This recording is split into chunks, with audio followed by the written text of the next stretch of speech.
Hey, Barry. Hey, Al. What's the best spell to comfort your friend with? What? Hold person. It's time for Compelled Duel.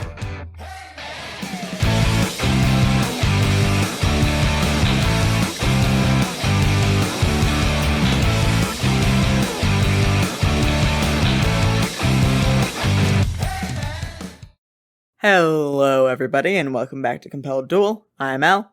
And I'm Barry. And we are a single-player, co-DM'd D&D 5e actual play podcast. Previously on Compelled Duel. This priest is going to use an ability that they have called Summon Demon. Kivas fucking thunder, I did not sign up for this! Are you suggesting we all take our trance 50 feet above the priest that could very easily untie themselves and come slit our throats? No. No, what I'm suggesting is that we all take our trance in the big tower with the creepy death hole that eats people in it. Great plan, everybody! Kalessa, thank you for your input. I am trying my best! You manage to get off a greater restoration as you're sitting there trying to fix Adana's hair. It has no effect. Leo grimaces and, under his breath, whispers, God, what did he do to you? Adana half turns with your hand still in her hair and goes, What? Do you think there's a world where we can both be okay, Zed? I don't know. I hope so. I wanna think so. Lass, what in Kiva's name? I woke up to take a leak and you were gone, and I looked out the window and saw you fucking walking into the ocean! I don't... I don't know. Where's Leo? You are hearing hundreds upon hundreds, thousands upon thousands of voices, all moaning, and then wailing, and then shrieking in unison. Come on in, we've been waiting. Come on in, we've been waiting. Come on in, we've been waiting.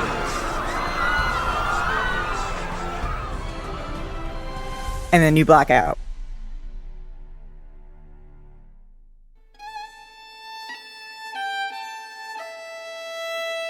Leo, you wake up. You are somewhere warm. You can feel almost sunlight on your face. It's like imitation sunlight. It's not quite right, but you get what it's going for. You open your eyes and see directly above you that there is a skylight on the ceiling of whatever room you're in, and outside is the inky void of the outside of a magnificent mansion spell, but directly inside the skylight, seemingly emanating from it, are rays of sunlight, dust motes caught in them. Wherever you are laying on something warm and soft. The air smells of oil and leather and rich soil. Leo's first act as he regains consciousness is to just stare at the ceiling and go, ugh. So you do, because you are in a not insignificant amount of pain.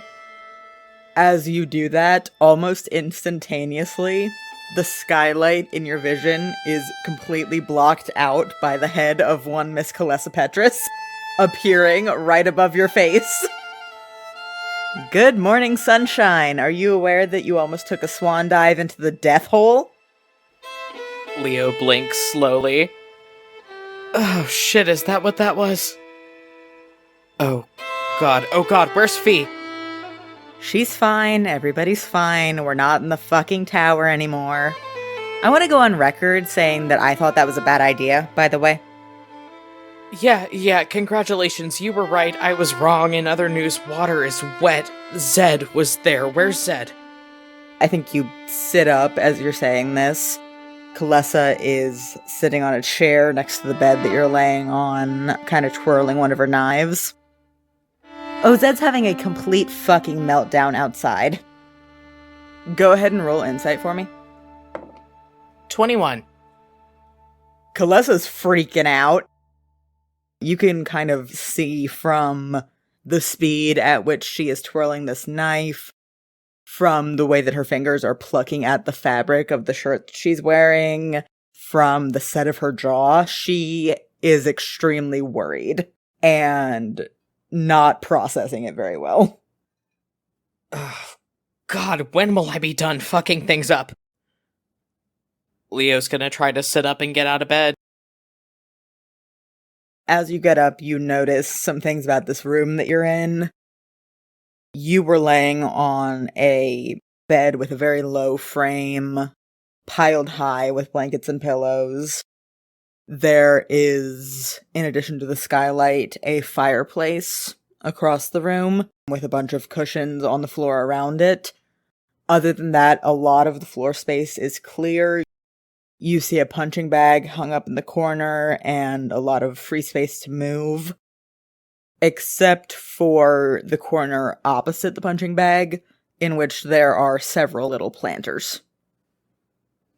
He looks around, kind of confused at the new surroundings, but doesn't pay them too much mind. He's gonna go try to find Zed. Roll me a quick con save. Dirty 20. Okay. You still have your level of exhaustion from last night, what with all of the trance walking and general restlessness, but you do not take an additional one, which would have happened if you had rolled under a 10. You stumble a bit, but manage to get out of bed, and I think you're heading towards the door when Kalessa steps in front of you and goes, "Whoa, you want to have a conversation before you make a break for it?" Not particularly. I've got people out there that need me. Fee's trancing, and Zed does not need to talk to you right now. He's having a conversation with Eleonora. Try again. What happened? Yeah, that's what we'd all like to know, since from our perspective, you tried to jump into the world's largest well of sacrifice of sentient people. Like a lemming, but with more trafficking and necromancy. I wasn't awake. I was dreaming, and Soren was there, and... Kalessa flinches back like you have just slapped her. He told me to jump. They all did. They all told me to jump, and I didn't know it was the... Oh my god, we need to get Lorelei out of there. Is Lorelei out of there? Yeah, she's downstairs. We got all of us out of the tower because between you trying to jump in the well and Fee wandering into the fucking ocean... She did what? She's fine. We're all fucking fine. Okay. It was calling me. Whatever the hole in the floor is, it was calling me. It wanted me to jump in. It said it had been waiting. I know it's probably hard to believe that this isn't more of my typical self-destructive bullshit, but Kalessa, you've gotta believe me. I didn't know. I wasn't awake. And it was calling for me.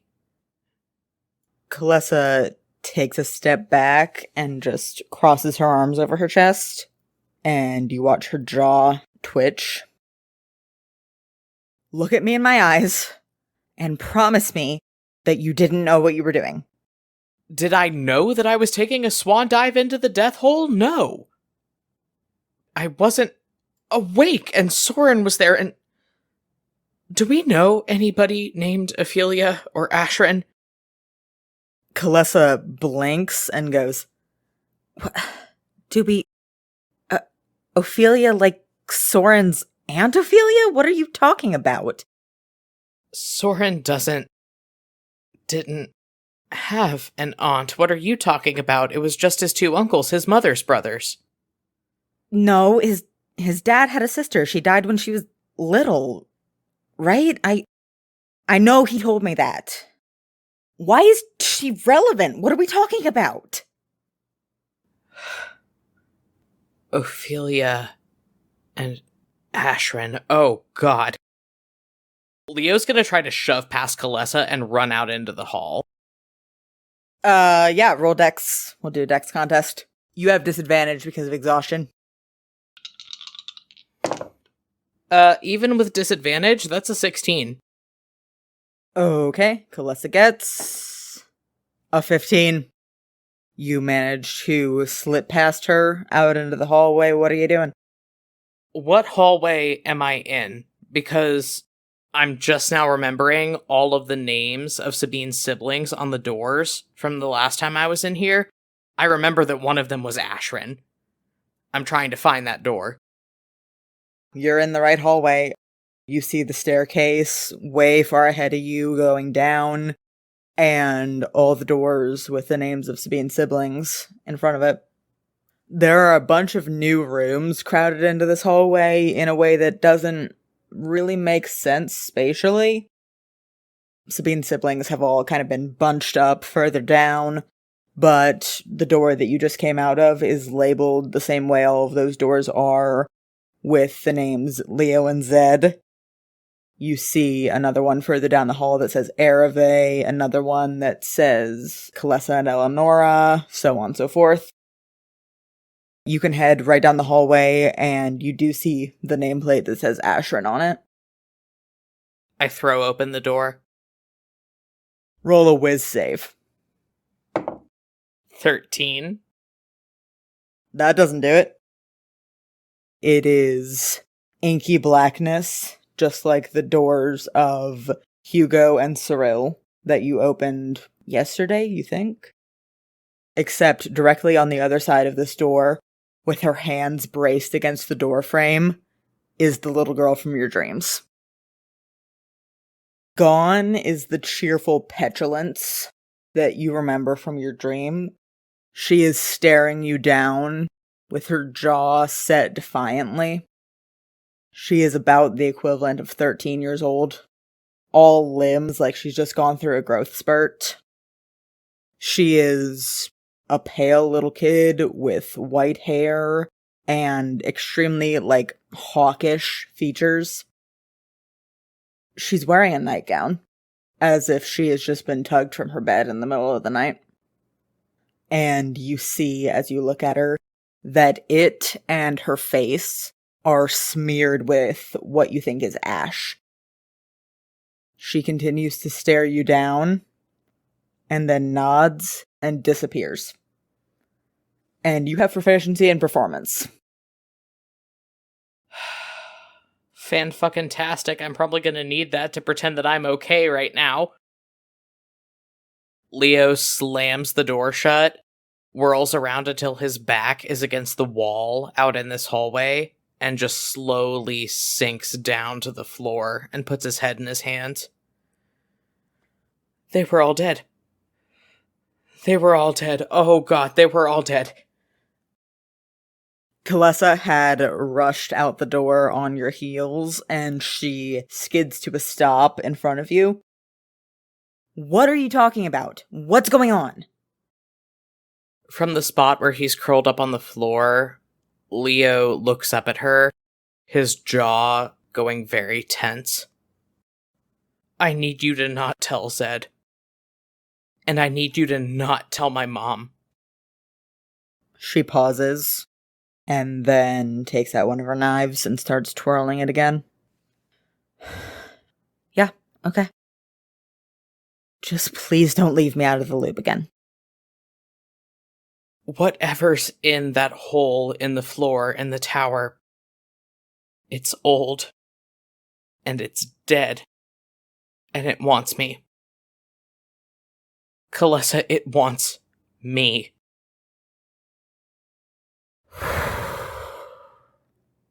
Well, fuck.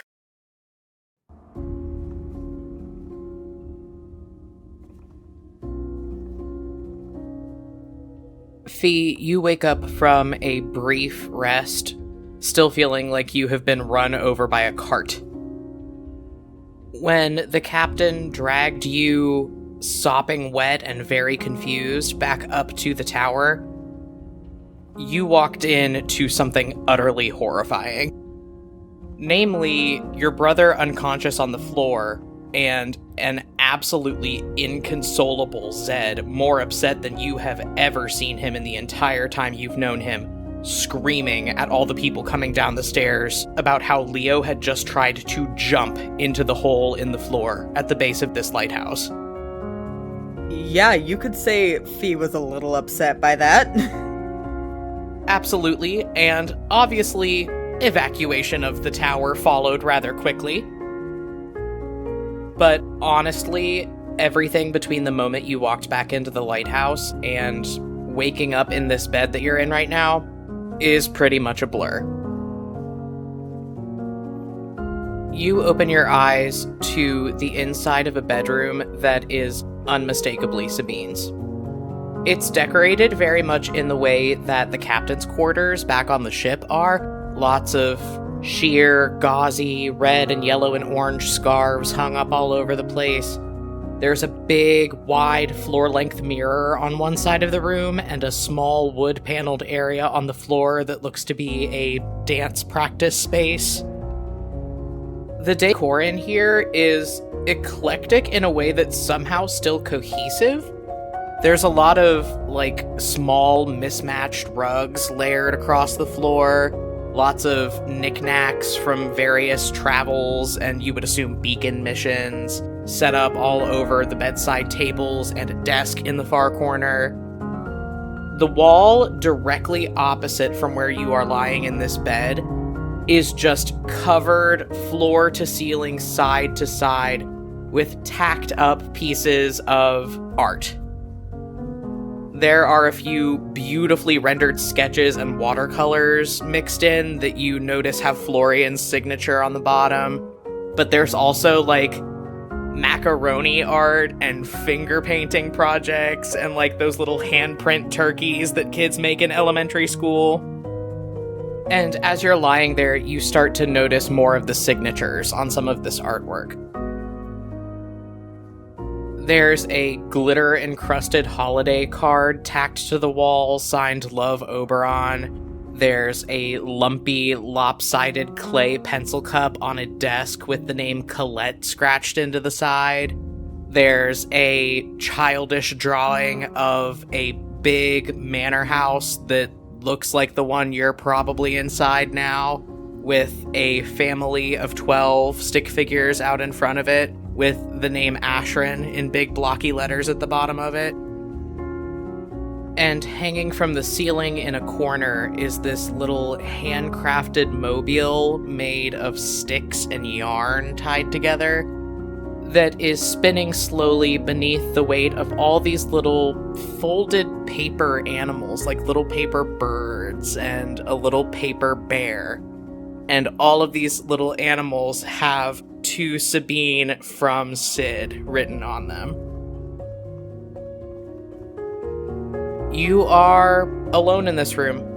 You have no way of knowing what time it is. The outside of the windows in here is that inky extraplanar void of the Magnificent Mansion spell. What are you doing?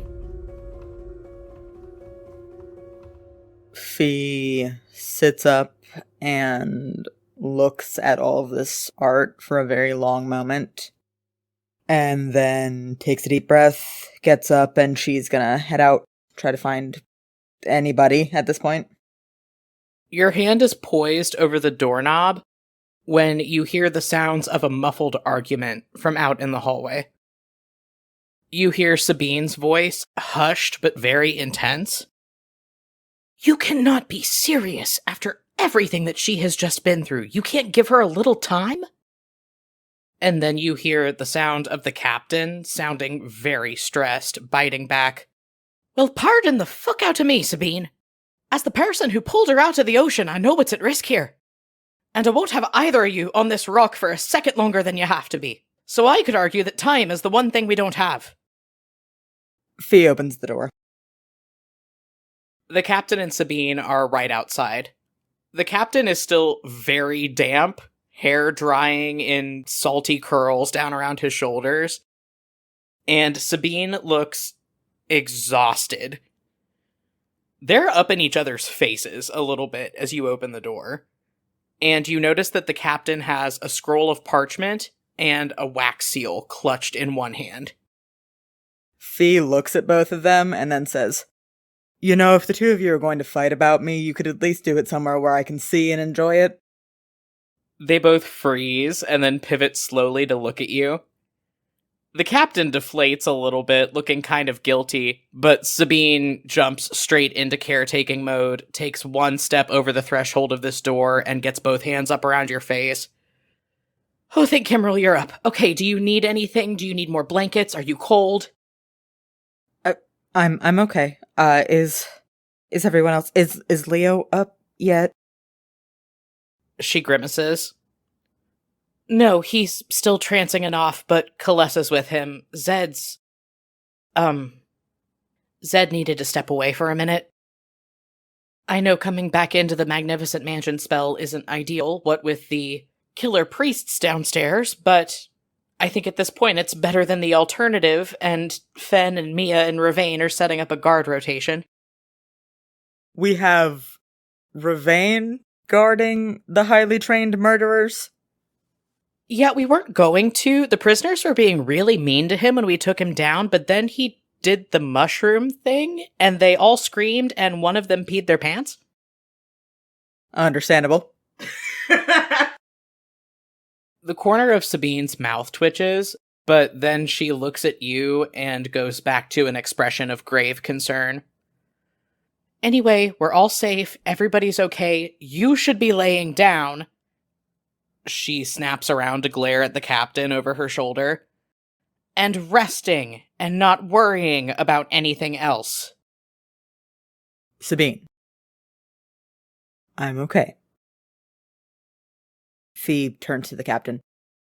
"What do you need to talk to me about?" The captain looks back and forth between you and Sabine with the expression of a man caught between a very big rock and a very hard place, but then slowly unrolls this scroll of parchment in his hand and holds it out to you. Just need your signature on that, lass, and your seal, if you don't mind. It's the missive to the pirate court. I had Pelican help me out with some of the bigger words. He's better with that sort of mumbo-jumbo than I am. But it has our demands and everything we need. Just needs to be signed off on by the pirate queen of Astraria." Fee winces, but takes this roll of parchment from him and looks it over. Okay, roll history for me. 21. You believe that Pelican in another life may have been a lawyer at one point. This document is drafted impeccably. It outlines everything you need, your reasoning behind it, goes in and cites clauses and subclauses of the pirate code. Like, something, according to clause 14, subsection B, you have to give us ships because this. You put your name on documents back when you were still Grand Duchess for a brief time that were not as well crafted as this. It's gonna get the job done. Okay, well, midnight swim aside, I'm certainly well enough to sign a piece of parchment. Quill, please. They both make their way into Sabine's bedroom. Sabine posts up at the end of the bed with both arms crossed over her chest in a really pinched expression. The captain, looking more and more fearful by the second, hustles over to her desk and busies himself lighting a candle to get the wax seal melted down before he digs a quill out of his bag and hands it to you. Fee also side-eyes Sabine, trying to gauge how much trouble she's in, but signs the document. Oh, buddy, I'm not even gonna make you roll insight. You are both. You're not even in the doghouse anymore. You're gonna have to sleep outside the doghouse. But you sign your name. The captain comes over with the melted wax seal and Defiance's brooch clutched in his free hand, pours the wax onto the parchment, and presses the back of the brooch, which is engraved with an elaborate, very elven-looking seal, down into the wax. And you have just formally submitted a request for aid to the pirate court. He rolls the parchment back up, tucks it away. Right. Best be on my way then. I'll be taking the Banshee, but with my crew. She's a faster ship and she'll move more unnoticed through Australian waters. Is there anyone you want me to leave behind? Help you feel safe? Boots? You? Oh, you're leaving, right. Fee shakes her head, sits back down on Sabine's childhood bed, apparently. She reaches out and kind of grabs the captain's hand and squeezes. We'll be alright. You could leave, you and Sunshine in glasses if you think you can spare them. I think it would help Lorelei. We'll all be busy and I don't want her to get lonely. I reckon I could do that. I know how to work the cannons, and Miriam Adler's here. I can bring her along to keep the crew in shape. He gets one hand behind your head, fingers lacing through your hair, and just leans down to kiss you on the forehead. I'll be back before you know it, lass. And I'll bring a surprise. Can't wait. He's gonna reach up and get him in a bit of a longer kiss, and then as she pulls away, she says, "Come home safe, please." He leans in and kind of bumps his forehead against yours and gives you that big, rakish grin. Well, so far I've got 100% record of happy returns. I don't intend to break it now. He gives you one more little kiss and then turns over to Sabine, pulls her in for a kiss as well. And as for you, if I come back alive, will I not be in trouble? Sabine smirks like she's trying to make a joke, but you can see how fragile she is under it. I'm going to tell you yes, because I'm afraid that you would choose death over my wrath if I didn't. What Fee said. You come back to us. The captain also looks very shaken, but manages to cover it a little bit better than Sabine did. He takes one last long look at both of you, and then turns on his heel and walks out the open bedroom door, whistling a sea shanty quietly to himself.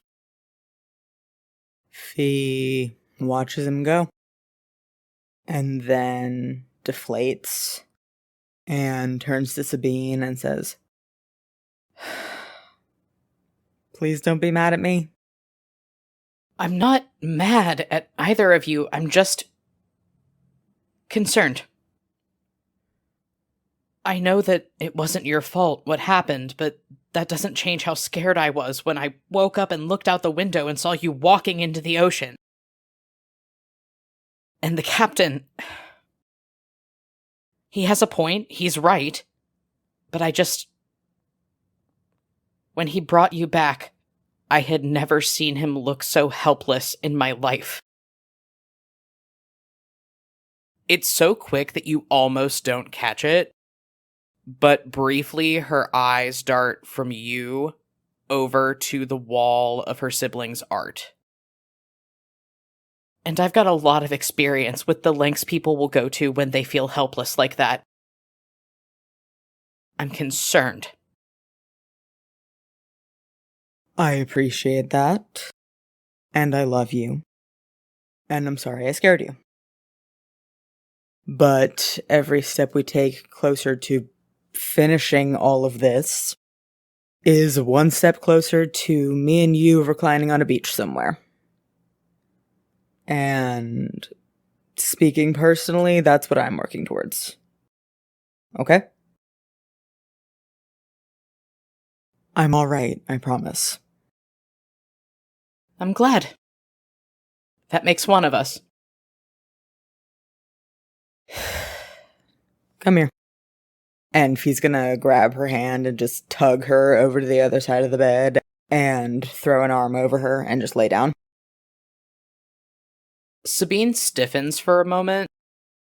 Like she wants to fight you on this, like she doesn't want to lay down, wants to stay up, keep doing things, keep taking care of people. But after a moment, her exhaustion wins out, Her shoulders slump forward, and she practically collapses onto the mattress next to you. She curls up into your shoulder, and it is alarming how fast she falls into her trance.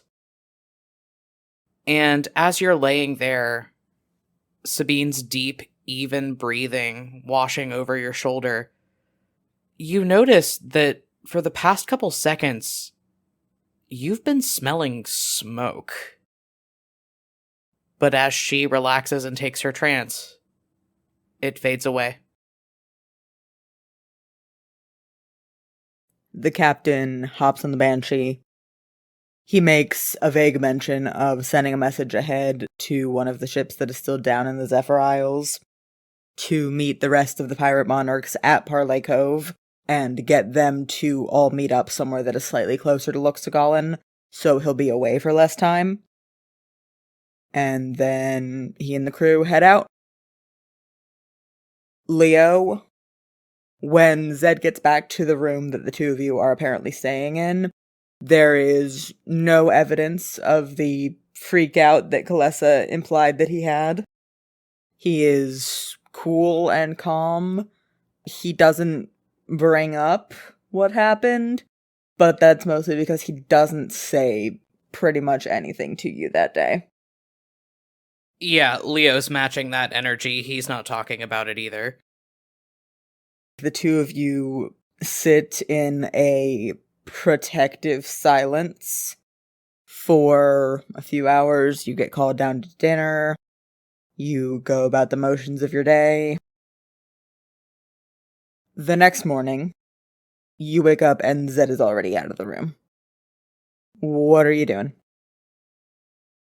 I want my dog, man. I've had a bad couple days. I want my dog. Dexter's still on the ship. I'm gonna try to leave the magnificent mansion and go down to the ship to get Dexter. You step out through the portal. Zed is sitting on the beach, like, directly outside, and his head whips over to look at you, and he says, "And where the hell are you going?" Leo stops, frowns at him, and kind of tilts his head to the side. I'm going down to the ship to get Dexter. Is that okay with you? Zed's jaw clenches, and he shakes his head, looks away from you, just staring out at the ocean, and kind of rips up a little beach weed at his side and just tosses it into the sand. You shouldn't be going anywhere by yourself. Just... I'm awake, it's broad daylight, and I'm heading in the opposite direction of the tower. I don't think I need a chaperone, Zed. Yeah, well, I didn't think you fucking needed one in our bedroom either. There is no need for you to... Obviously, there's a lot of fucking need. I don't think Leo can rein this in before it happens. He gives Zed a really bitchy look. Okay, I get it that my record, as far as risk-taking behavior goes, is not exactly sterling, Zed, but as one of two people on this island who, A, has the full picture of what's going on, and B, is responsible for fixing this whole shit show, I would hope that it would go without saying that I'm not going to be voluntarily diving into any ghost holes in the near future. What happened because I was trancing directly over the fucking thing, and I don't want to talk about this.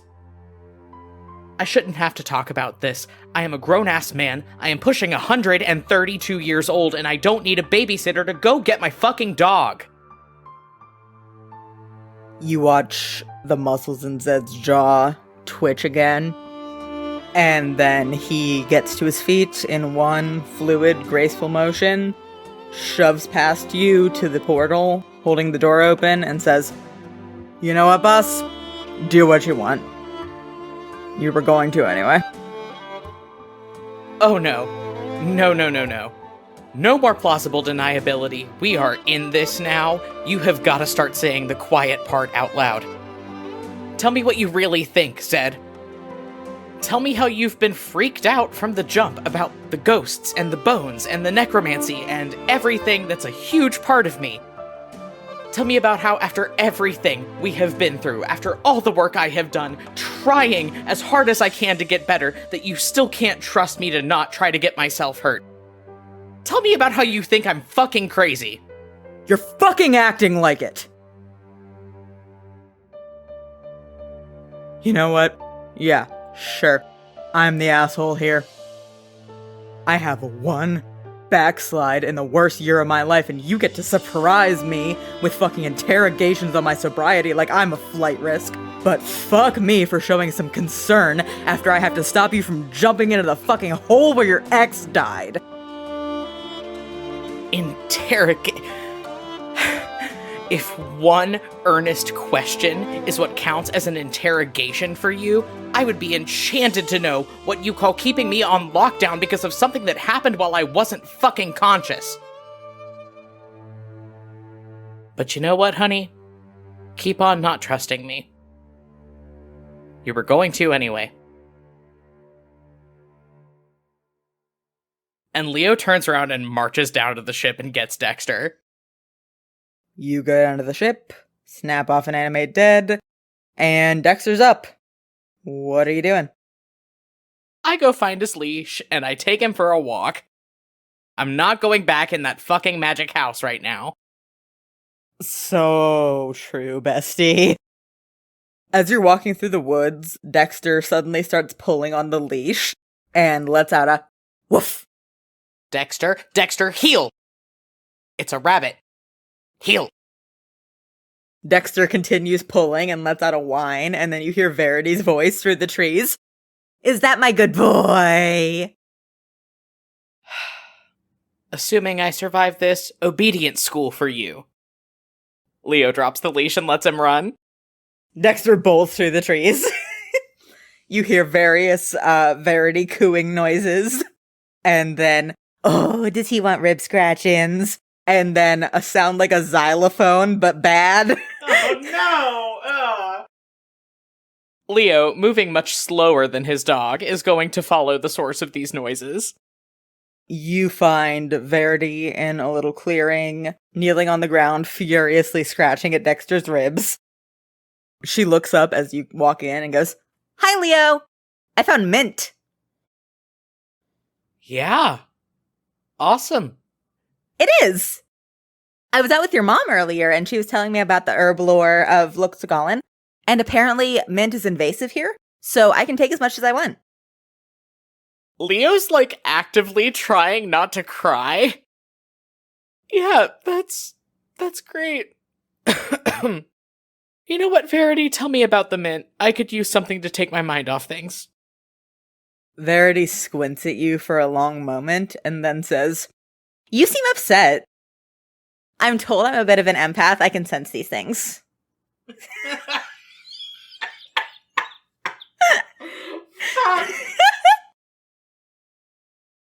Yeah, you got me. It's been a rough couple days. Zed and I are kind of on the rocks right now. Oh, I knew that already. How? Verity looks at you like you're being weird, and says, "Venus is in retrograde."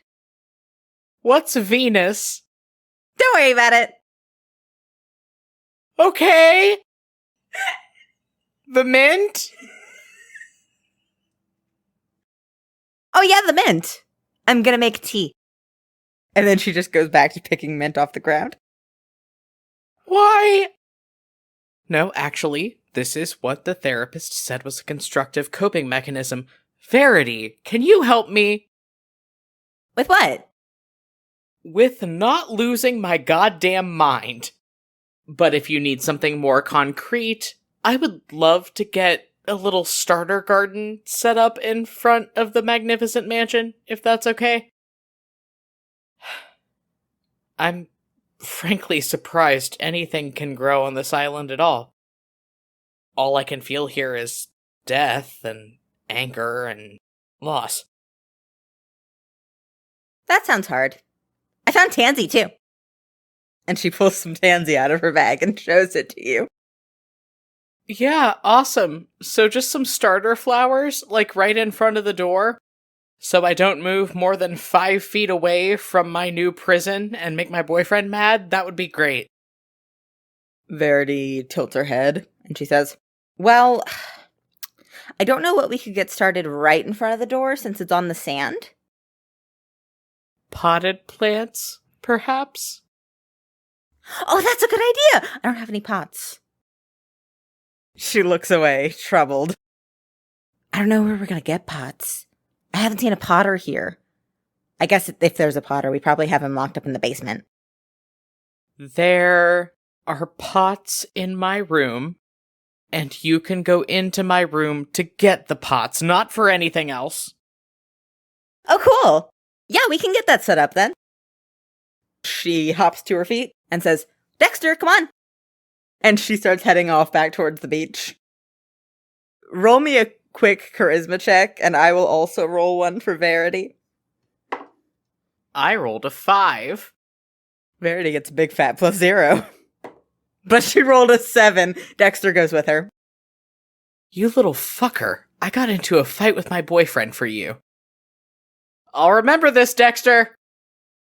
Dexter stops, turns around, does the puppy play bow, barks at you, and then goes after Verity. Leo goes after them back towards the house. Verity runs in ahead of you and is already up the stairs as you're walking in. And you hear people talking from the direction of the dining room off the main entry hall. Do I hear Zed in there? You do not. You hear your mother. Okay, I'm gonna go in. In this dining room, your mother is sitting at the table, casting something, showing off that kind of disjointed cat's cradle you've seen her cast a few times. And across the table from her, looking at it intently, with a bundle of herbs under one of her hands, is Celica Morin. Down at the other end of the table, Kalessa and Eleonora are sitting together, drinking tea. No energy for small talk. Leo just sits down at the table and puts his head down. Adana nods and distractedly says, "Hi, sweetheart," and then turns back to Celica and says, "Do you see what I mean, though?"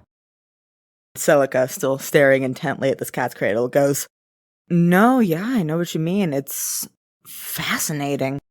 I mean, I'm sure it's not... You know what I mean. Just from an arcane perspective, it's... The spell work is fantastic. I can see the bones of it." Adana visibly preens. Well, thank you." And you hear a loud sip from down the table. Leo picks his head up off the table enough to open one eye and look down at Adana and Celica. Roll insight really quick. 28. Adana's blushing just a little bit. Celica has grabbed one of her hands in both of her own and is looking intently at the threads of magic wrapped around Adana's fingers. And Adana is looking very intently at where Celica has grabbed her hand. The one of Leo's eyes that is visible goes very wide. Under the table, he points at Kalessa, casts a message cantrip, and telepathically says, "Are you seeing this shit?" You hear Kalessa snort and then cover it with a cough as she replies, giddily, "Yeah, I'm seeing this." And as she coughs, Adana and Celica pull back from each other, and Adana looks over and goes, "Kalessa, sweetheart, are you alright?" Kalessa takes a big sip of her drink and then says, "Never better." Leo's just staring frantically back and forth between Adana and Celica. Under the table, he points at Eleonora and casts another message cantrip. What the fuck is going on? As you're doing that, Celica blinks a few times rapidly, and then abruptly stands up and gathers this bunch of herbs on the table, and says, Thank you for these. I'm gonna go whip up a couple of things. I will see if I can think of anything that would help with this whole situation. It seems like maybe I could make gloves. I can make gloves. We'll see if that works. And then she leaves. She's out. And Eleonora responds to your message. I mean, you have eyes. Yes, and right now they are the size of dinner plates. Leo sits up very slowly.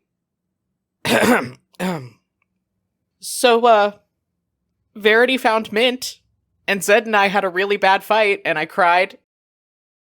Your mom immediately turns to you and goes, "Oh no, honey, is everything okay?"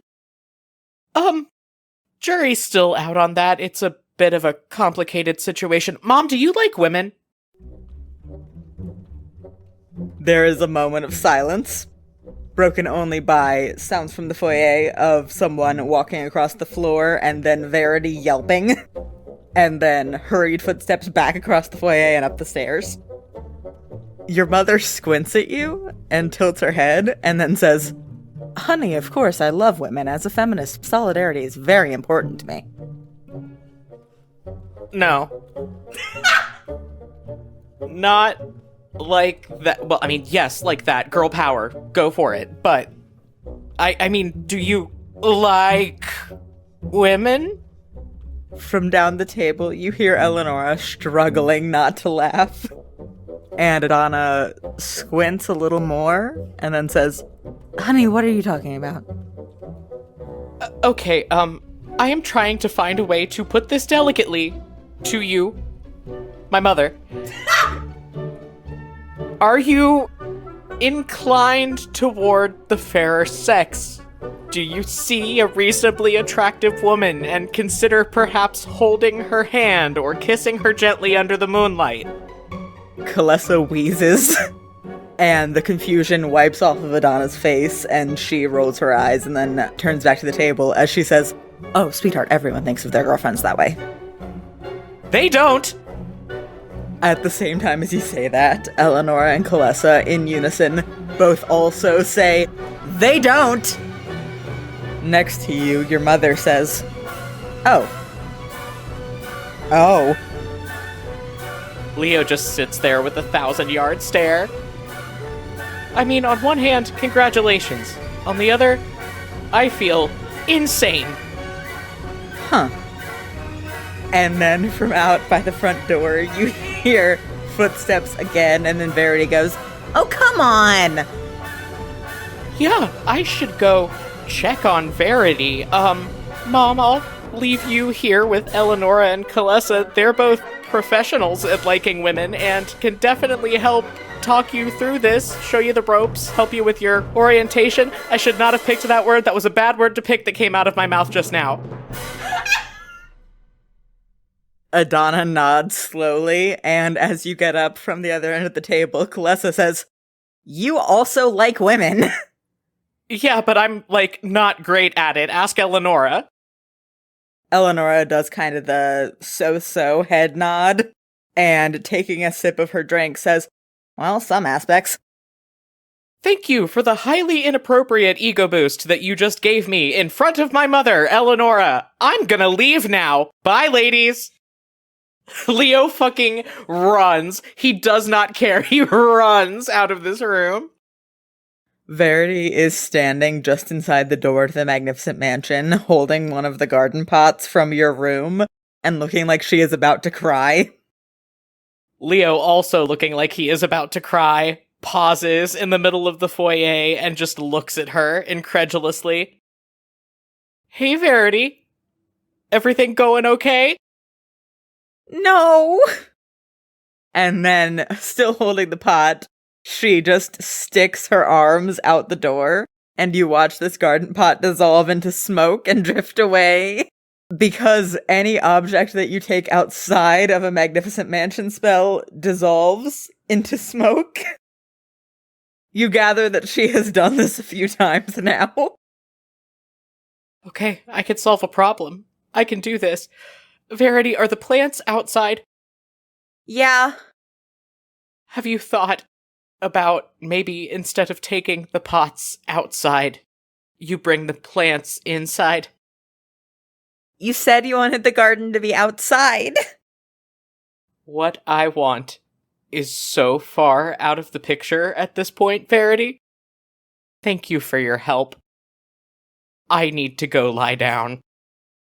And he just walks away. He walks upstairs and takes a nap. The next few days pass with a pretty hefty amount of tension inside this magnificent mansion spell. Sabine is being very careful to upkeep the casting of this spell in less than 24-hour cycles so that you don't all get dumped out onto the beach when it ends. Fen and Ravain and Mia keep up their guard rotation on all of the prisoners down in the basement. The teen squad are running out of card games to play and starting to get bored, which is making you anticipate some vandalism in the near future. With the notable exception of the one teenager who is not native to this friend group. Sid stops by maybe once a day, just a quick check-in, barely gets over the threshold, goes, "I'm alive," and then turns around and walks back out. Verity and Ereve and Kalessa and Eleonora all seem reasonably chill, like they're just content to sit around and wait for what happens next. Celica's not around a lot. You hear a lot of crashes and bangs from inside her and Talindra's room in the hallway that has been set up for all of you inside the spell.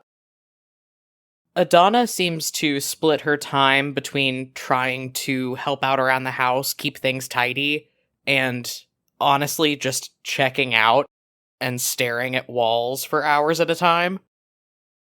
Leo and Zed are being downright frosty with each other. Like, sitting at opposite ends of the dinner table and not talking levels of frosty. And as for you and Sabine, neither of you are people inclined towards just sitting around and waiting to see what comes next, and that, coupled with the fact that you both really miss the captain a lot, has added a lot of tension to the situation. It's late afternoon, coming up on dinner time, on your 5th day in this magnificent mansion spell.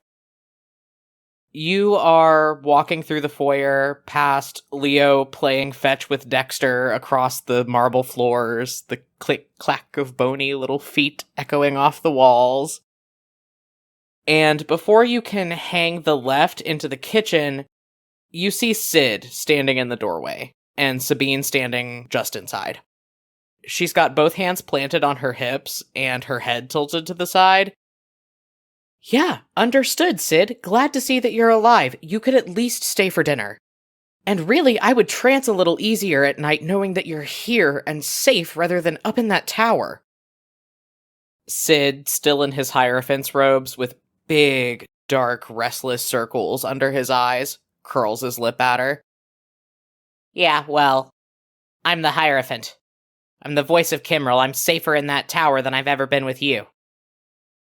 I'm gonna kill him. Roll to hit. I'm not actually gonna hit a 15-year-old. That's very noble of you.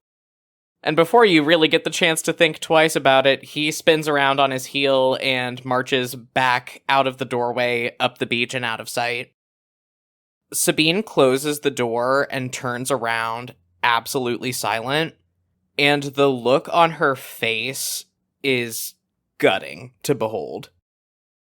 She stares blankly ahead of her for a second, and then reaches out one arm to catch one of the semi-transparent Sabine servants that are running around this mansion.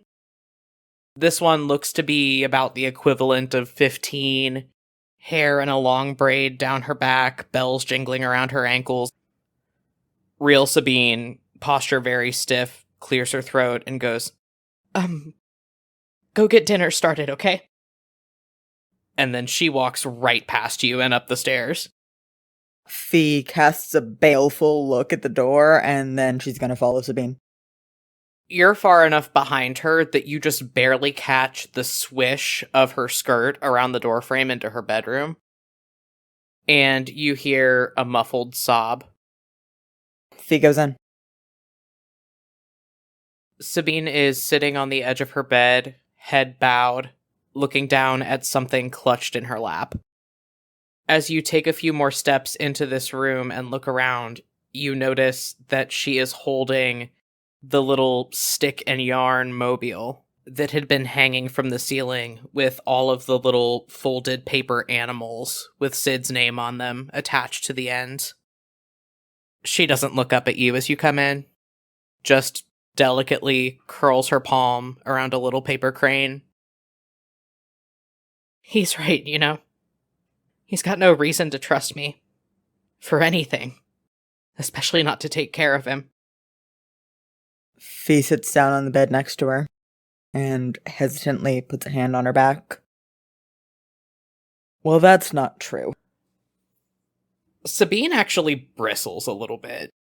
Her shoulders go very stiff under your hand, and she snaps her head up from looking at this mobile to stare at you. How would you know that? You weren't there. You didn't see the things I saw, you didn't make the mistakes I made, and you are not the one who is running around, sweeping floors and making beds and cooking meals and keeping up a home for people that don't want it anymore. Fee, roll me a perception check, please. 21.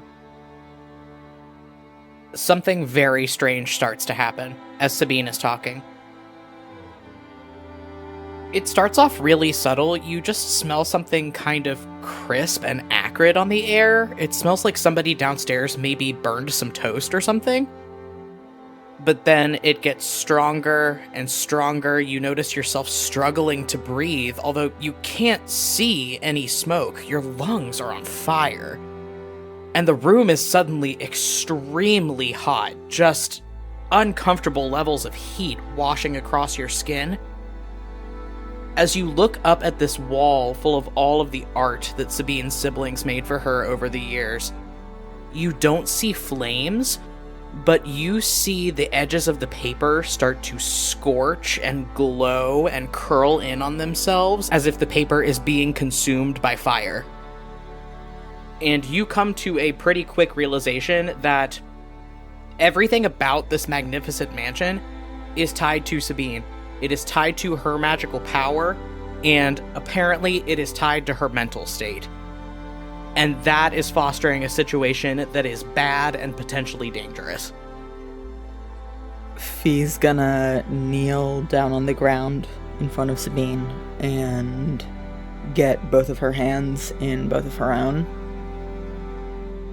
Someone you trusted took advantage of you. That is not your fault. That is hers. That's not the way they see it. I tried so hard to get what was left of us back together, to bring us all home, and Florian's got his whole career in Voldur, and Colette and Jay have the dance troupe, and Oberon's living in some backwater town so far up in the mountains they'll never find him, and Sid hates me for not doing better. They don't want to come home. And that's all I wanted after everything. I just wanted to bring them home. Sabine, it sounds like they are home. Fee kind of looks around at the magnificent mansion spell around them. This isn't their home. It's your memory of it. Isn't it better that they're all places that have a future and not stuck in the past? The room starts to cool off. All of the pictures on the walls stop this process of invisible burning and return to the way they were before. And the little paper animals that had crumbled into ash in Sabine's hand reform. But she looks bone deep sad, curling in on herself and staring at Sid's childish handwriting across the paper. Yeah, no, you're right. It's good. It's a good thing. I guess I'm just scared of being stuck in the past alone. I need a minute, I'm sorry. Are you sure? Positive. I'm in no fit state for company right now. Okay. Fee gets up, gives Sabine a kiss on the top of the head if she's okay with it, and she's gonna walk out. She pauses in the door frame and says, Sabine, you have a future too, you know? With us. If you want it. I do. You know I do. It's just... coming home has always been the easy part for me. And no matter how many times I do it, leaving is always the hard one. I'm gonna need some time to figure out how to leave home for good. And it's something I need to do on my own. I'll be here when you do. I love you. Yeah, I love you too. Okay, he's gonna go. You leave and start off down the hallway, and before you take 2 steps, you hear an unholy commotion coming from downstairs. There is the scrabble of bone on marble, and then a second later, you hear an irate voice yelling, "Dexter, you no good mongrel, that's one of my good boots!" What? I'm gonna investigate that? You follow the source of this commotion down the stairs, and in the foyer see Fen and Mia, who are apparently not on guard duty right now, and also Dexter. No Leo in sight.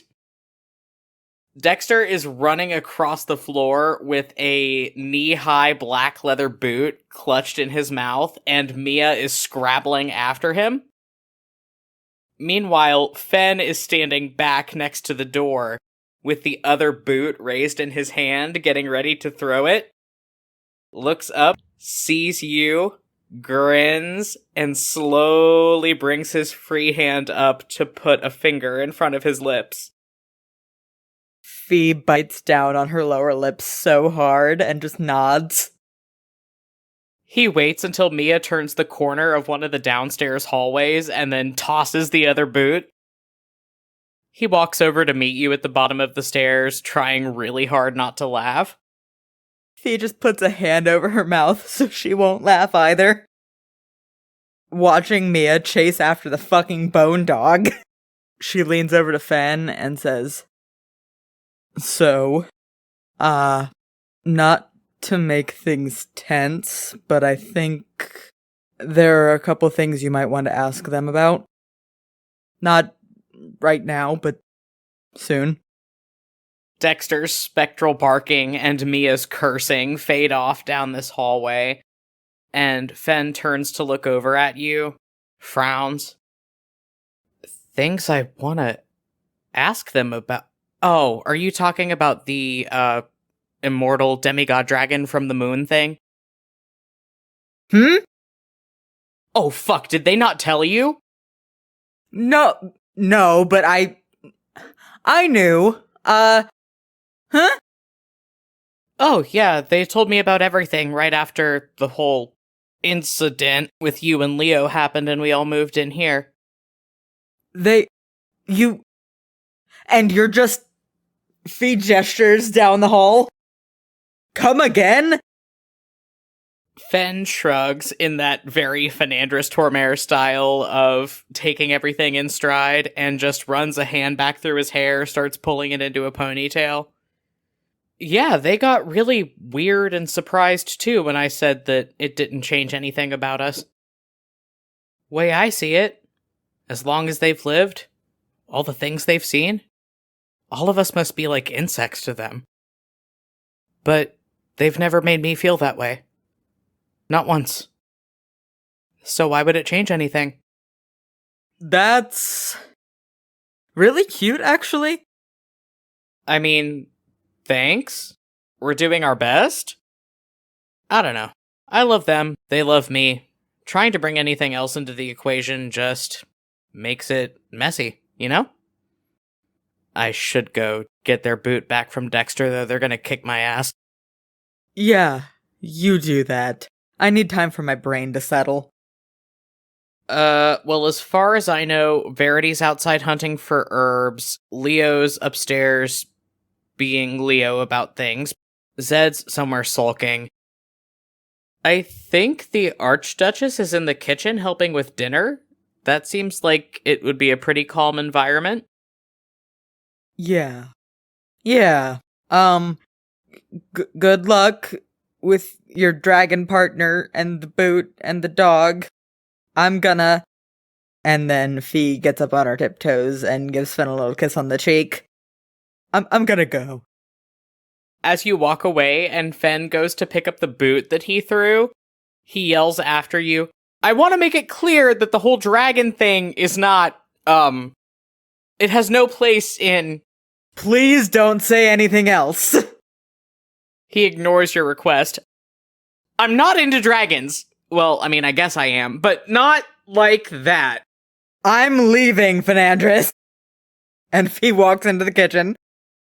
This magnificent mansion spell has a big functional kitchen that looks like it is well accustomed to cooking for a family of 12. As you walk in, you see Adana in an argument with the little teenage spectral Sabine that you saw real Sabine instruct to go make dinner earlier. Adana's like waving this little magical construct off and busying herself with several pots on top of the stove. No, really, sweetie, it's okay. I can handle it. I can do things. She leans down and pops a casserole dish into the oven, and then stands back up, looks at the magical construct again.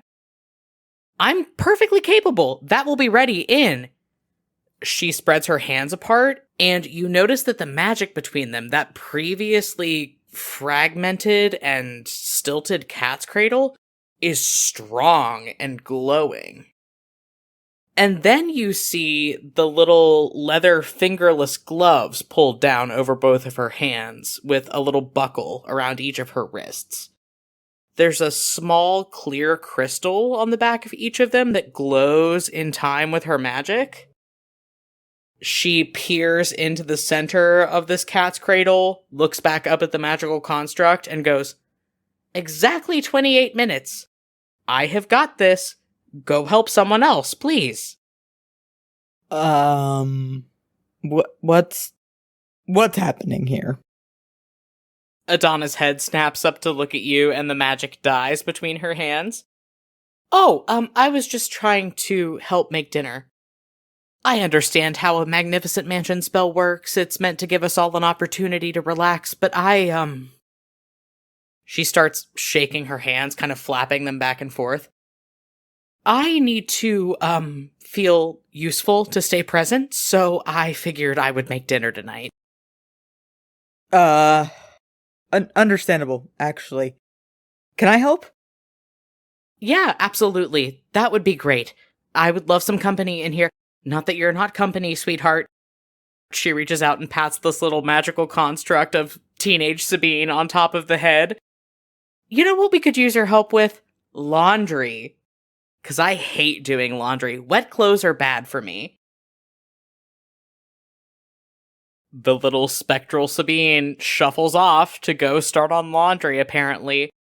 And Adana pulls her hands apart in that same motion again.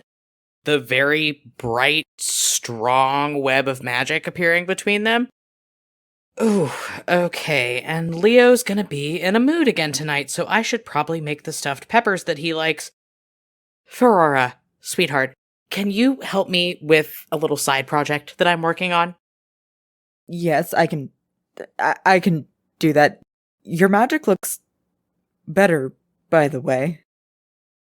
Adana looks up from where she's been staring into this cat's cradle, and it dissolves between her fingers. Oh, yeah, Celica made me these. And she holds both hands up, showing off the fingerless gloves. It helps with the magic, it doesn't help with the... And she kind of reaches one hand up, taps a finger to the side of her head. But, that little girl, oh, what's her name? Vivacity? Verity? Yes, her. She's so sweet. She went back to the cave and got all my notes for me, so I've been writing everything down. She waves a hand off towards where there is indeed a pile of papers stacked on a counter. I'm doing everything I can to stay here, because I'm not any good anywhere else. Anyway, Celica was nice enough to make me the gloves to help out with my magic, so I asked her what her favorite dessert was, and she said lemon meringue pie, and I said, okay, that sounds great. So I need help making a pie. Oh, okay. I've never baked before. Oh, that's fine. This is easy. I'll handle the lemon curd. It can be a little finicky. She puts a big mixing bowl to the side, and then pushes another big mixing bowl down the counter towards you. How about you just separate those eggs, and we'll get to work on the meringue? Fee looks around the counter for eggs. There are indeed eggs on the counter. Adana has gotten all of her mise en place from this magnificent mansion spell. It's all sitting there. Fee's gonna move the eggs so they're not touching, quizzically. Does this help? Adana, who is partway through squeezing juice out of a lemon into a measuring cup, looks over at you and goes, "What are you doing?" I'm separating the eggs. She stares at you for a long time. Okay, so maybe we take this down a notch. How about you just put the crust in the pie pan? Do I see a pie crust? There is a lump of dough sitting on the counter surrounded by, flour and several other baking tools. Yes, you do see it. And there is a glass pie pan sitting up there as well. I put the dough in the pie pan and start trying to squish it flat. Adana's eyes, if possible, get even bigger, and she goes, "Oh, not like that! Do you... Ferrora, sweetheart, do you not know how to cook?" No, I do not. Okay, and that's fine. I'll help you. I'll teach you. Right now the best way you can help is by washing dishes when I'm done. But feel free to hang out. I would love the company. Fee looks down at the floor for a second, dejected, and says, "Okay." And then she goes and sits at the table.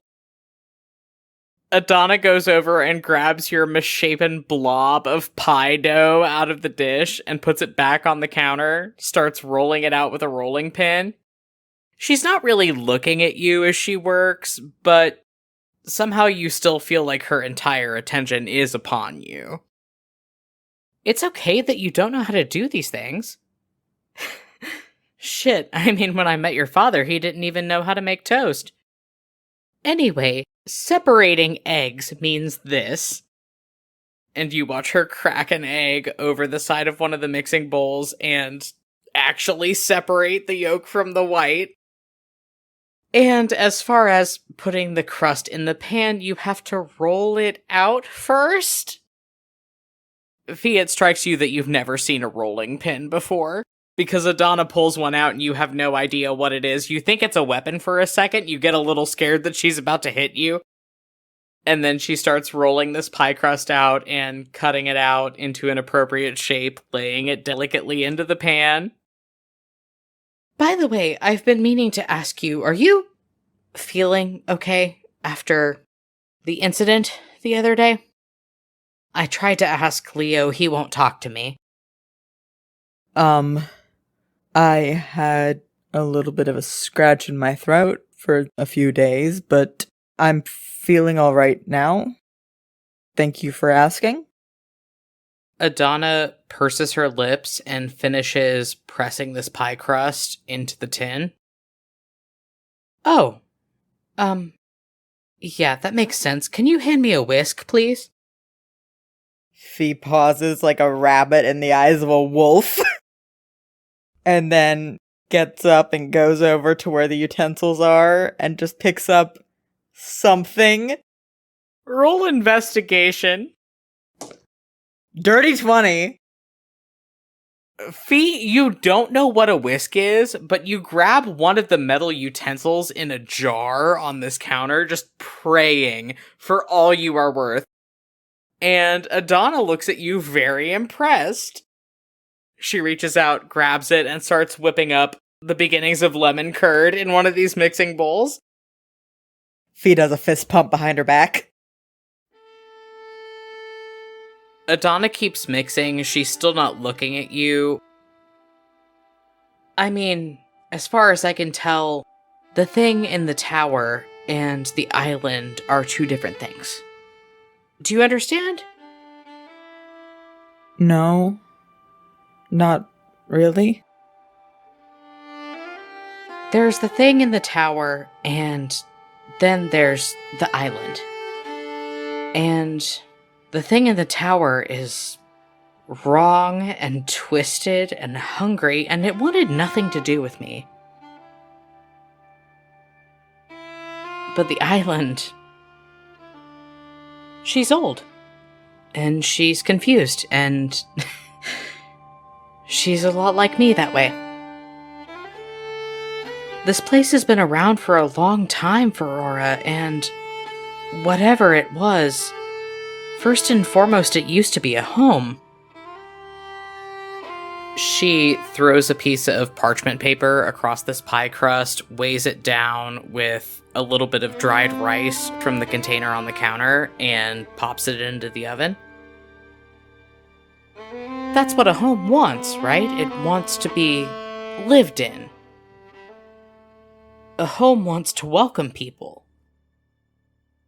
But when you're old and confused, and your original purpose has been corrupted, coming home starts to feel a lot like dying. I mean, the island tried with me the first couple of years I was here. I didn't have a home. It wanted me to come home. And so I told it no thank you. Because a home is not a place, it's not walls, it's not a point you can plot on a map, it's people. And I had that. I had a person. Someone waiting for me. She finishes with this pie filling and sets these mixing bowls aside, and then sits down on the other side of the counter from you and brings both hands up to press against her forehead. I worry about Leo, though. The thing that wants him, it's meaner and it's smarter and there's no bargaining with it. The island hates it. It's the thing that confused her. It's the thing that took all her good intentions and made them hurt people. Okay. I'm worried about him too.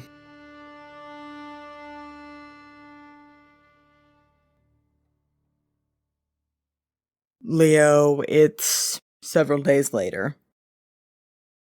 Everyone has been kind of... You think they're trying to be subtle at trying to get you involved in conversations and trying to get you and Zed in the same location. They have not been subtle at all. You and Zed have continued to be frosty. Zed is actually sleeping down in one of the common rooms of the magnificent mansion. You don't know where. It is late at night.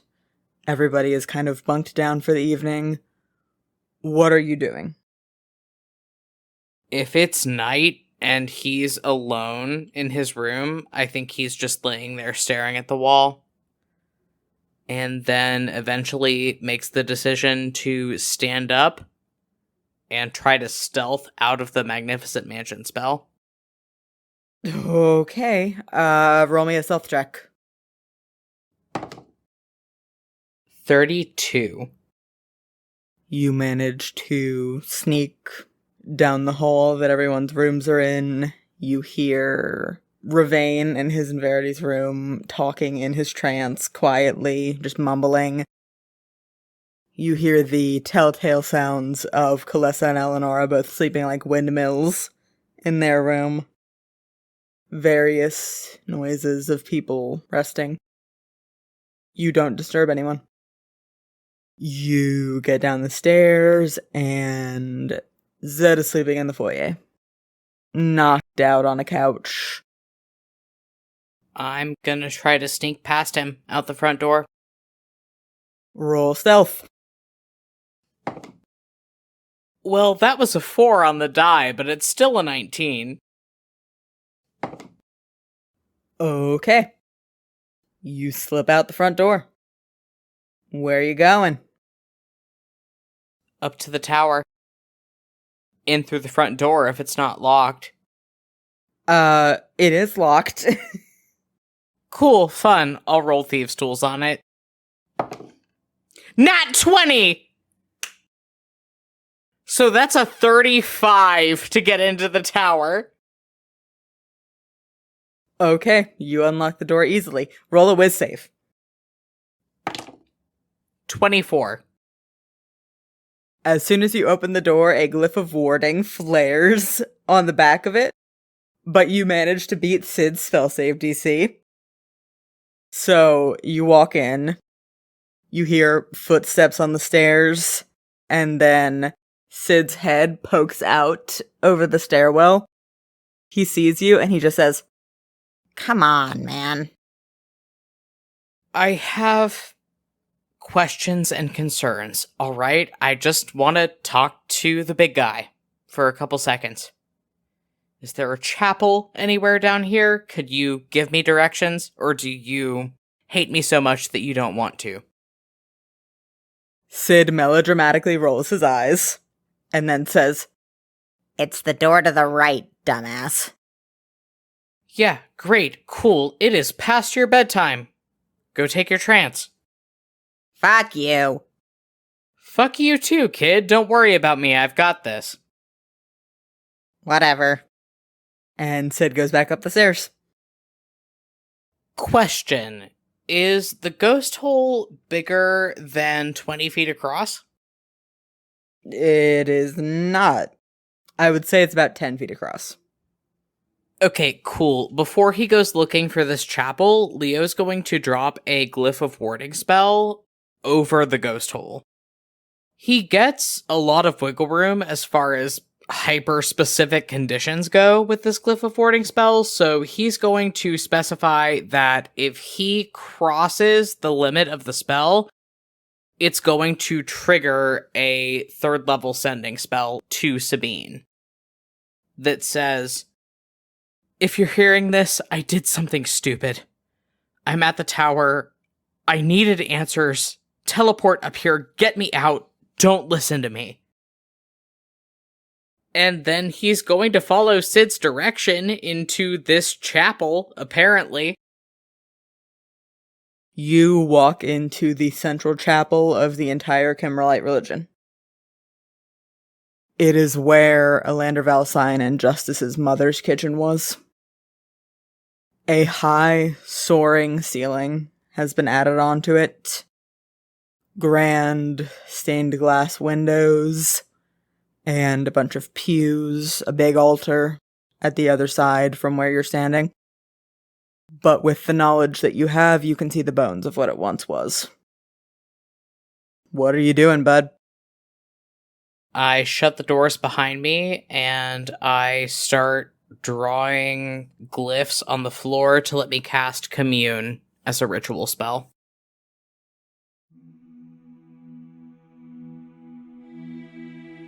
Much like the last time you cast a commune spell, Kimrel pops in mid-motion. He's reaching behind him for something, and you watch his bony hand close and then open again, and he looks around and he goes, Let's talk right now. Yeah, we really do. Because I had just gotten past the point of my life where I wanted to throw myself into the abyss, and then all of a sudden I'm doing so without my consent. I get that the rules of this spell say that you can give me a yes or no answer to the questions I'm asking, but have I not earned some fucking honesty by this point, Kimmerl? Can I ask you a question and have you give me an answer and have it actually help me for once in my life? Are you ready to ask the right questions? What's the hole in the floor? Kimmerl doesn't have lips, but if he did, you know they would be curling. It's a Lander Valsine's legacy.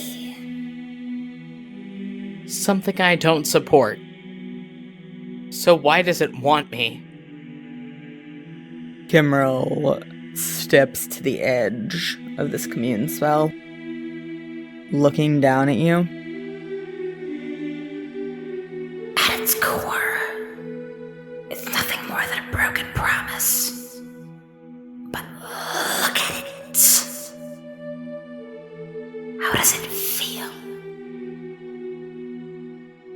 Leo's going to walk back to the door of this chapel and open it again and look out into the bottom of the lighthouse. Roll a whiz save.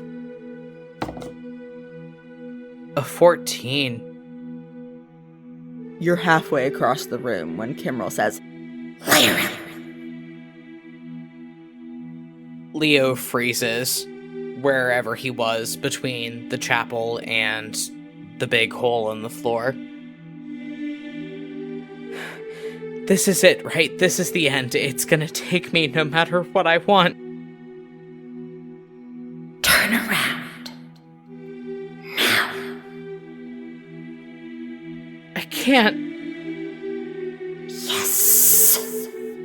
You can.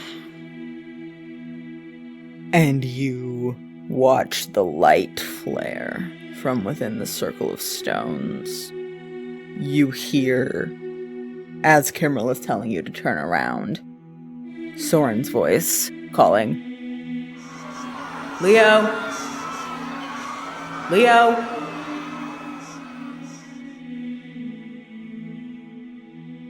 I can't. What other choice do you have? Leo doesn't turn around. He's still looking at the circle of stones in the floor, where he just heard Soren's voice. You're dead. You're dead, and it's my fault. And I'm sorry. But you don't get to take the people I love. You don't get to take my boyfriend. You don't get to take my sister, and you don't get to take me. And he turns around and walks back into the chapel, closing the door behind him. Kimmerl stands there. He looks the most honest you've ever seen him. It is the first interaction that you've actually had with your deity where he is not putting up a front. He looks at you, the silvery purple lights where his eyes should be, that match the light in that circle of stones, glimmering. And he says, How does it feel? Hungry. Exactly. Anything that can feel hunger is alive to some degree. It's alive, it's old, it's clever, it's cruel. It's a part of me after all. It knows what you want to do to it. Of course it'll try to protect itself. Even old, angry, sick things want to stay alive. how do I stop it?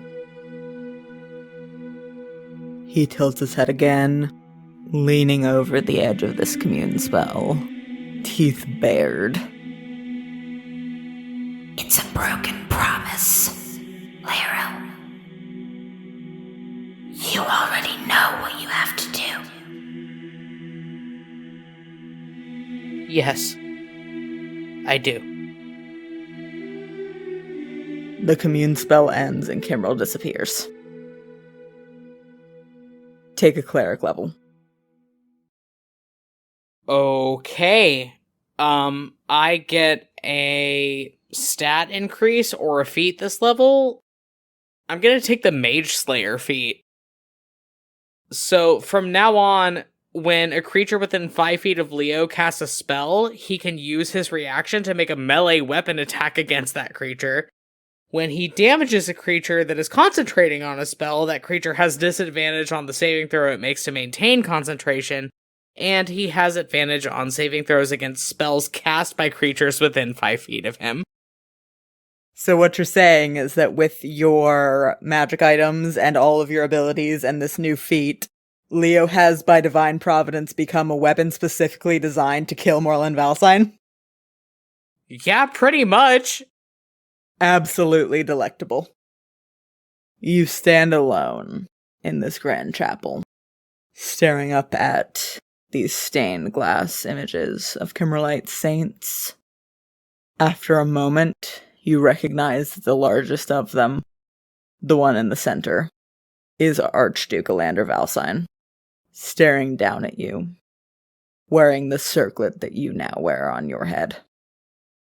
And then the door opens behind you. Leo whips around to see who's there. Zed is standing in the doorway. He shifts back and forth on his feet nervously for a second and reaches up to rub the back of his neck with one hand and goes, hey boss. Leo goes rigid and just looks at him. Hey. I mean, I would have woken you up, but you wouldn't have let this happen. And I learned a couple really valuable things, and also, hey, still alive. So. He grimaces and then goes,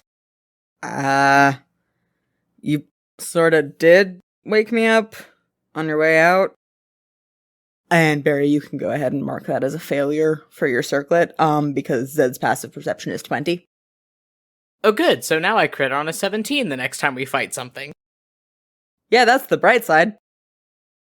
Leo winces, and then his posture stiffens, and he immediately goes on the defensive. Look, I get it, I get how this looks, but I just had questions, okay? And I set up things to protect myself in case whatever the hell is in that hole in the floor tried to start messing with me again. I had questions. I'm sorry. Zed takes a really deep breath and then says,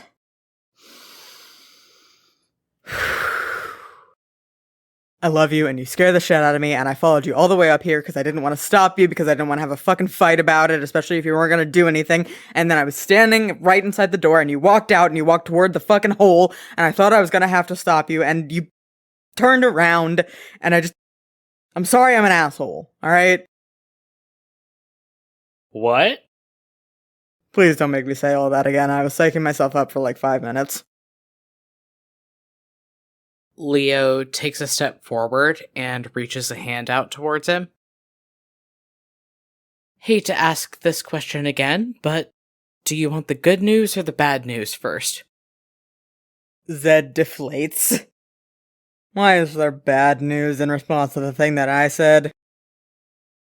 The hole in the floor wants me in it. Very badly. So you were right to be scared about me being out of the Magnificent Mansion spell and off on my own. The bad news is that you were right. Fuck. He scrubs a hand over his face. Alright, okay, we can handle that. Yep. And the good news is? The good news is that this time it tried to get me, and I told it to go fuck itself.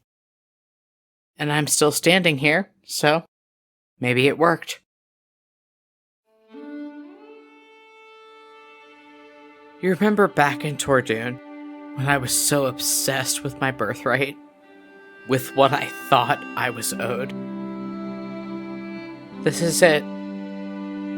Millennia of betrayal and murder and lies. That's what I'm heir to.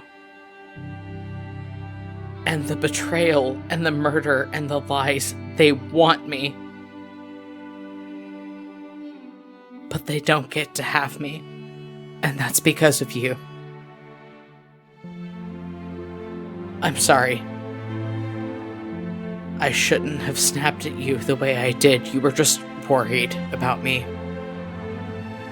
You should have been. Fuck, I'm worried about me. No, I was being a dick. We talked about some shit that brought up some bad stuff for me, and I was not ready for things to go to shit right afterward, and I wasn't ready to have to go from that to being worried, and it all got tangled up. I don't know, I'm used to worrying about people, and I'm not used to having people that I want to look out for worry about me. And that's my problem to deal with, not a reason to keep you under fucking house arrest. I've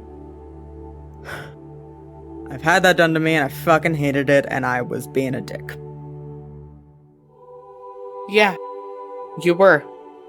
But so was I. Leo waves around at the stained glass windows and the candelabras and all of the Kimmerlite trappings of this chapel. You know I don't believe in any of this, right? It's all a lie. Alright. He pulls you a little closer, puts one hand on the back of your head, and says, "You don't believe in any of this? You don't want it? What do you want?" You? Leo takes a step back, hops up to sit on top of the altar, and pulls him in and kisses him. Zed kisses you back, and then pulls back with a pop, and breathlessly says, "You know, I think this must be some kind of sacrilege." I think that I don't care.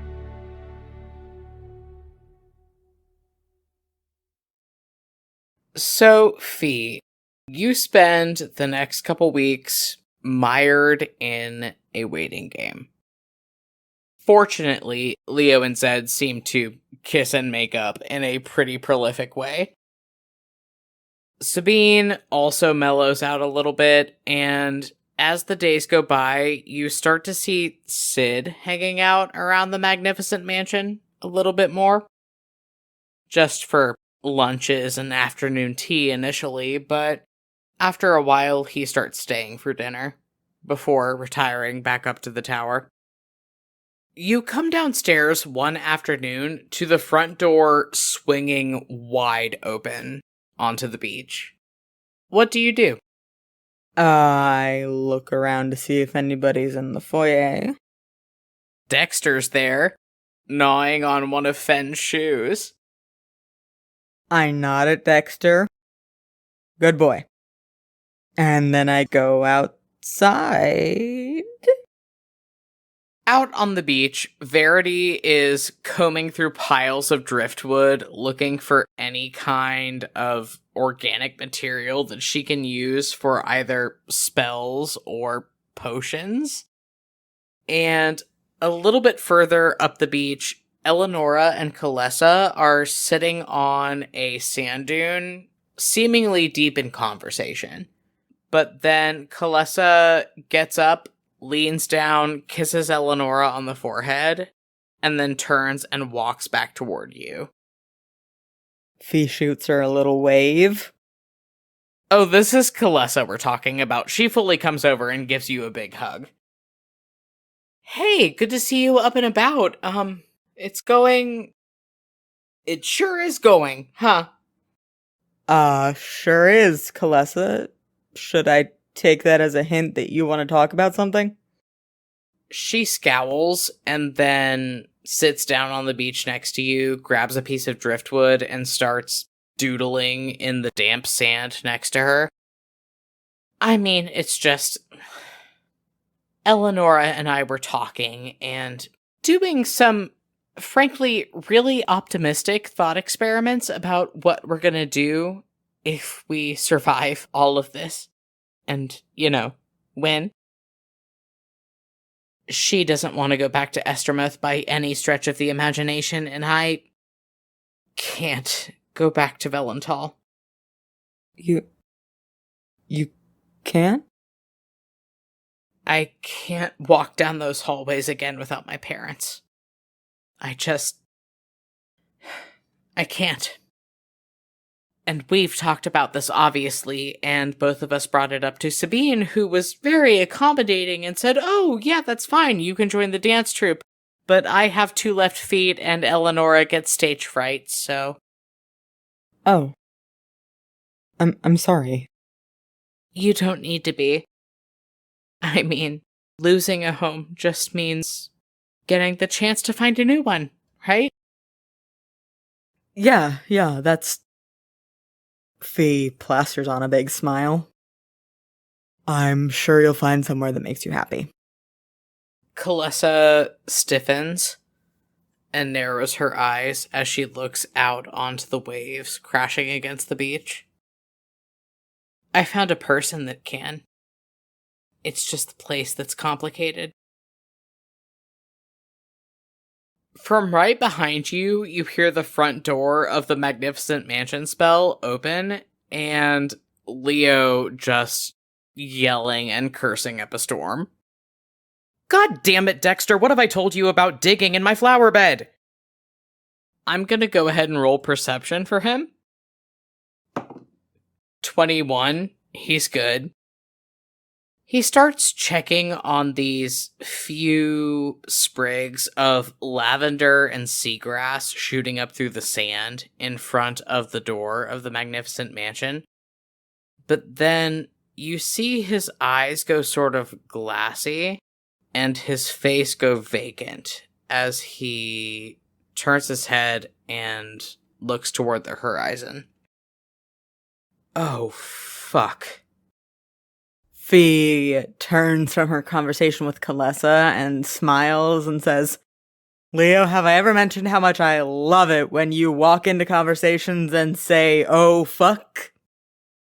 Okay, can I clarify? You, me, tower, now! He turns around and starts jogging up the road to the tower. What are you... Fee turns back to Kalessa and says, if we don't get back in touch in 10 minutes, send somebody after us, and if it's been 20, assume we're dead. And then she starts jogging up the road after Leo. You see him barge past the 2 front doors to this tower. I'm gonna roll a whiz save for him. 25! He's fine. He charges up the stairs past Sid, who's going, what the fuck are you doing in my house? And making a beeline for the lantern room, which, Fee, you have not been into yet. That I have not. I'm hoofing it up the spiral staircase, trying to, hike my skirts up high enough that I can run. Yelling, can you explain, or are we just gonna keep doing this? Leo, from a couple flights above you, yells, in a minute! You are so annoying! Fee, you get your first experience with the top of this lighthouse. Just a circular room lined with shelves of skulls and grave goods and reliquaries labeled with names. It is deeply creepy. Fee's Australian. She's fine. As you move your way through this room, you hear Leo yell over his shoulder, "It's okay, take whatever you want, just don't touch anything of Uncle Val's." I'm not gonna grave rob our ancestors. Tell me what's going on. Out here, come on. He has moved a shelf to the side and opened up a long closed door to make his way out onto a narrow balcony. I'm fucking going out there, I guess. You go out there and you see Leo squinting at something way off in the distance to the east. He reaches down to the bag at his belt and pulls out his crystal ball, and you see kind of similar bright blue magic to Adana's start to spark from his fingertips and disperse into it like clouds. He casts clairvoyance, so he gets a view from a mile out to sea. There's a moment where he stares down into his crystal ball and then sucks in a sharp breath. Oh god, no. I look into the crystal ball. You see a huge, multi-masted sailing ship approaching with a plethora of ships backing it up. You're a little confused at first about why Leo looks so panicked, because your initial thought is that it's the captain coming back with reinforcements. But as you look down into this crystal ball and watch these ships get closer, you start to see the familiar build of them and the flags that they fly. Your brother looks up at you, face a mask of sheer terror. That's the Astrarian Navy. He's coming.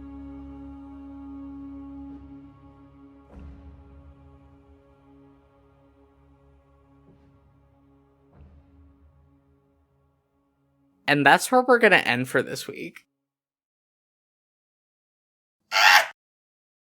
Screaming, crying, etc. Oh, you thought it was bad. It only gets worse. We'll see how much worse it gets next time. On Compelled Duel, we're in the end game, folks.